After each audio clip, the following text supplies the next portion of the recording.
You have an idea. You want to tell it to the world, but you don't know where to start. That's where Anchor comes in. They have the tools for you to edit, produce, and record your idea right from your phone or computer. It's the easiest way to reach and grow your audience. They publish for you to Spotify, Apple Podcasts, and all major platforms. And to top it all off, they match you with advertisers so you can earn from your passion and your wonderful idea. So tell me, what are you waiting for? Download the Anchor app or go to anchor.fm to get started and follow your dream.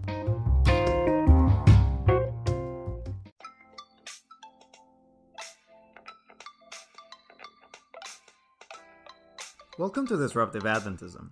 My name is Jose Briones, and I'll be your host for this podcast.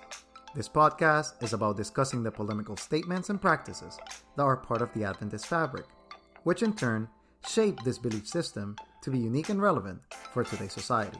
During today's podcast, we will discuss active listening, specifically when it comes to the idea of listening to children, and how this practice can help them develop healthy perceptions of themselves and encourage them to be productive citizens of society. Our guest today is Ortencia Johnson, senior psychology student at Andrews University. Thank you for listening, and with nothing else to say, let us begin. Thank you, Ortencia, for taking some time to be with us today. As far as I understand, you are a student at Andrews University. Is that correct? Yes, it is. I am. Okay, so tell us a little bit more. What are you studying? Is this your final year? What are some of the plans in the future? Go ahead. Well, my name is Ortencia Johnson, and I am from Oklahoma, a really small town, just like here in Berrien Springs. It's a little better, but not much. And I go to Andrews University. This is my final year. I am studying psychology for my bachelor's, and so for my concentration, I want to concentrate on child clinical psychology. Why is that? Why children? Why child clinical psychology? I think that it is very important to listen to children because not a lot of parents listen to their child, and especially when it comes to school, if they have troubles in school or in like their environment around them. So it is very important for kids to be able to express themselves no matter what it is and no matter what they're thinking or what has been happening around them in school and at home.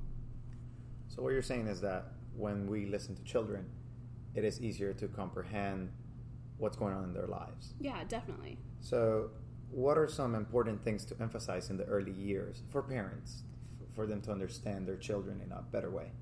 I think it is important for parents to better understand their children, especially in like school settings. And so when kids begin to go to school, they're dealing with a lot of different people that they wouldn't necessarily deal with when they're at home. So it's a lot of different personalities, a lot of different backgrounds, and so you never know what's going on really at school unless your children tell you. And so it's really important to listen to those things, whether or not like it doesn't sound very true. Kids don't necessarily lie just to lie, you know? And so I think people need to understand that what your kids are telling you is the truth. And if it's not, to understand why your kids aren't telling the truth or things like that. So parents can gather from the educational background or the education, when they start in education, right? Mm-hmm. When they go to kindergarten, kids kind of have a shock. Yeah. And when they have this shock, it's important to listen to them because that can make us understand, or make parents understand in this case, what is their emotional health of their child. Exactly. Okay. So what are other emphasis areas? You talk about education. Are there other things that kind of point us towards, hey, if my child is having a mental issue, are there other indicators other than education, the education environment, that can kind of point that towards us? Definitely home life. Because especially not even just immediate home life, but like grandparents and cousins and aunts and uncles, you have to see how the interactions between everyone is. So if not necessarily you're doing the thing to your child, or it's just like other people, if your child comes to you and tells you comes with you with a concern about other people, it's very important to listen to those concerns and not brush it off or just be like, oh no, like, it's fine, we'll deal with that later, or no, you don't know what you're talking about, you don't understand the situation. It's very important to not say those things, because the child will get to a point where it's like, I can't go to my parents about my concerns because it's not important, or it's not something I understand is happening. Let me give you a concrete example, such as if someone's hitting the child, and it's not necessarily in a way where it's like becoming abusive, but it's just like, okay, that kind of hurt and I don't appreciate that, so let me tell my parent. So if they come to you and they're saying, okay, my aunt touched me in a way that I did not appreciate, or that you showed me is not okay, I'm going to tell you. And if the parent comes to you, says to the child that, oh, that's fine, or oh, maybe they didn't mean it like that, or anything on those lines, that's not okay, because that gives the child like, oh, okay, they can hit me or touch me any way they like. So it can create a negative association for the child, and maybe develop into even more serious issues in the future. Definitely. Have you seen any of those examples, maybe in the classes that you have taken or in personal life? In personal life and in the classes I've taken. And I have an 8-year-old sister, so my parents teach my sister there are parts of your body that you just don't let other people touch, or if there's certain ways that people can and cannot touch you. So hitting, touching like your arms and things like that, because she is 8, so there's no reason for anyone to be touching an 8-year-old any type of way besides like a hug or anything like that, you know? Mm-hmm. And so she comes home from school and says, oh, this guy touched me this way. And so my parents are there and are like, okay, well, that's not okay, and you need to tell your teacher. So it's more of, I'm not going to tell the kid to stop because maybe the kid doesn't know that what he's doing is wrong, or he just doesn't care, so you go to the teacher instead. You don't just go straight to the person. So it's important to inculcate these values at an early age. Definitely, at a very early age, because you never know. People who go through traumatic experiences don't know, especially when they're young, don't know that it's traumatizing or something that is wrong unless they are taught that it's wrong. And most of the times it's not taught that it's wrong. So they like to show other kids what they've been through as well. Now, since it's so important to listen to children, and we kind of have a couple of examples here, what are some of the reasons that we just don't listen to them? Because people like to think that children don't know anything, or don't understand the environment that they're in, or understand things that do happen. But kids are very intellectual. They know what's going on. They speak the truth.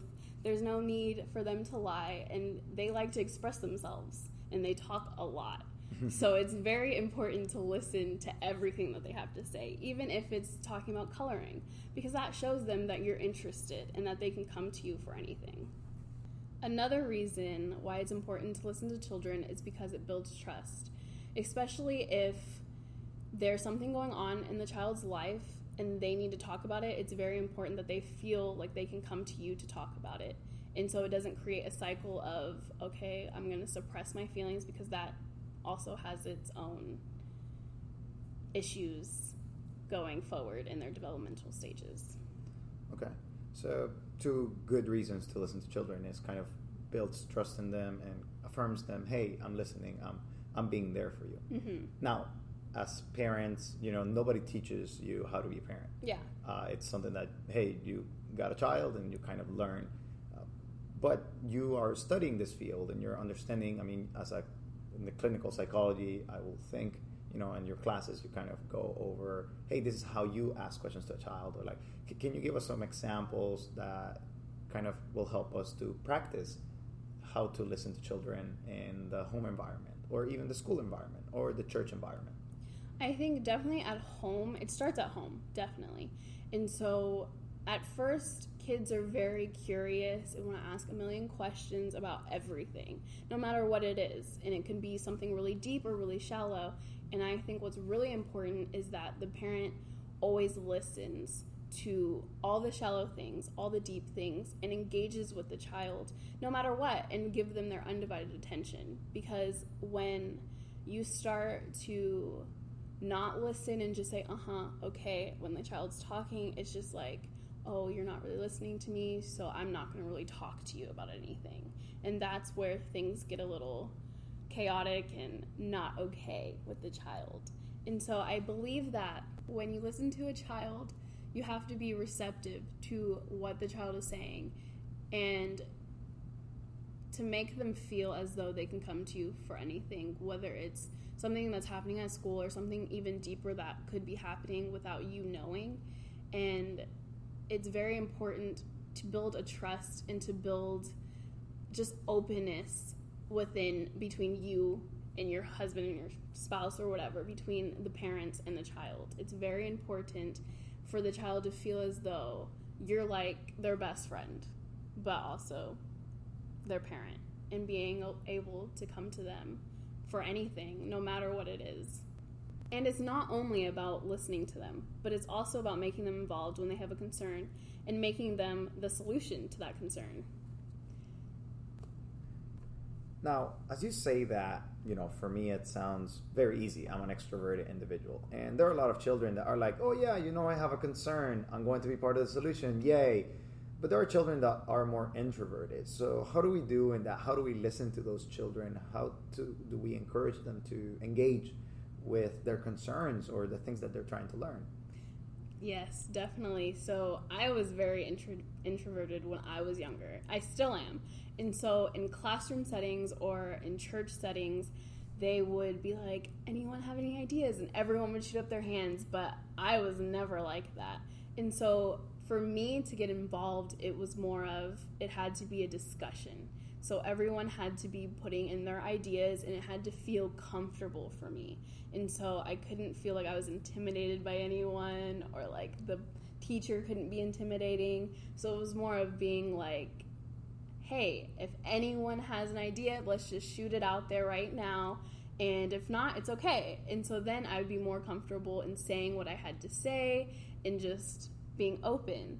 But if it's more of, hey, you're being quiet, I'm going to pick on you, that's when I'm not going to say anything, because I feel very intimidated, I feel very attacked, and so I will not be very open to share or discuss. And there are a lot of children that kind of resonate with that idea. Yeah. I will say, especially since they may not be able to articulate what they're trying to say or what the solution is in their brains. Exactly, like right on the spot. Mm-hmm. Now, from the conversation that we've been having and from knowing you a little bit more, Andrews, I know that one of your interests when it comes to children, and one of the consequences that happens when we don't listen to children is, you have shared with me, is assault. So how is that manifested? How has that manifested maybe in your life or in life of the people that you know? So I am close with a family whose child is 9 years old and has dealt with sexual assault. And the consequences to that was because she spoke out about it to her parents, and her parents didn't believe her and didn't understand why she would make up a lie like that. And so to a child, that just makes them feel as though they can't go to their parent about deep issues that happen to them. And so because they didn't believe her, or because they didn't go to the person, she continued to be sexually assaulted for years after that. Oh, wow. Yeah. And so she then spoke out again, and then they finally understood, because she was older, that, okay, I understand this happened to you, so we're going to get justice now. But that was years later, until she was at an age where it seemed okay for her to understand that this actually happened, which is not okay, because no child should feel like they can't go to their parent about something that happened to them, whether it's traumatic or it's just something simple. But because that parents don't usually listen to their child, because this has happened multiple times. It's not just one case or two cases. This happens all over the United States all the time. Parents just don't listen to their child. So young children are being sexually assaulted because no one's listening to them. That's a quite a tragic situation, honestly, that highlights, I think, Hortensia, the importance of listening to children, as you have been sharing. Now, as we start wrapping up, one more thing that I think when it comes to children, right? Like, you have experienced some time of listening to children and the importance of listening to children. How has that changed your worldview as an Adventist, as a believer? How is listening to children shaping you in a different way than when you were just dismissing or maybe not actively engaging with them? I think that one of the ways my life has been changed is that my purpose has shifted. That's a very interesting thing to say. So how has your purpose shifted? So I think that my purpose here is to change children's lives. So to listen to them and to help them cope with the things that they're going through. And because listening and not listening to children have so many different effects on a child's development, my personal experience is that I just want to be able to make a difference in a kid's life and to make sure that they become a person who can change society. Another way I think my worldview has changed is that I want people to be able to speak out about this topic and to be able to engage with children and listen and better understand their voices. Those are very interesting things that you're pointing at. I think that it's very productive that you're learning to engage with children and speak out for them, because sometimes they don't have that voice. Now, as an Adventist, you believe in the Bible, you believe that it's a matter of doctrine. Does the Bible point towards listening to children? Yeah, definitely. God is the ultimate listener, and he makes it known. So as well as in the Bible, where it says the story about the child with the 5 loaves and the 2 fish, God made him the center of the story, and he was the solution to the problem. Another example that is in the Bible was when the disciples did not allow the children to go to Jesus. But Jesus was like, yes, come to me, my children. Like, he wanted to engage with them and to make them feel like they matter. So you're saying that even Jesus himself is doing something that's like, hey, children are very important. I want to make them part of the solution. Something that you pointed out earlier, I want to listen to them because their opinion is important. Yes, definitely. Okay. Well, thank you very much for engaging with us today. I appreciate your time and, speaking about little differences and some of the topics in the Bible, outside of the Bible, within psychology. As we wrap up, I want to give you the opportunity to give us some final thoughts on this topic and maybe some encouragement from your part.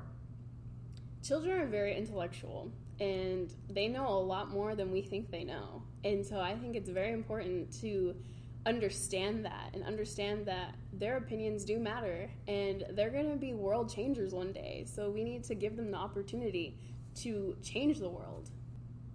Well, Ortencia, thanks again for being with us and for giving us some ideas into how to listen to children and why it is important in the psychological sphere and in the life sphere as a whole.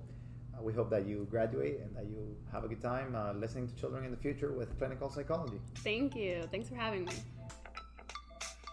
That was our interview with psychology student at Andrews University, Ortencia Johnson. Thank you for listening today. I hope that we have intrigued you a little bit and that you decide to stay around for future podcasts. If you have any comments, feedback, or a topic you would like us to discuss, please go to our website at www.disruptiveadventism.org or shoot us an email to disruptiveadventism@gmail.com. We're eager to engage in discussions about any matter, so don't hesitate to contact us. This has been it for today. We hope you join us next time. And as always, we invite you to be disruptive.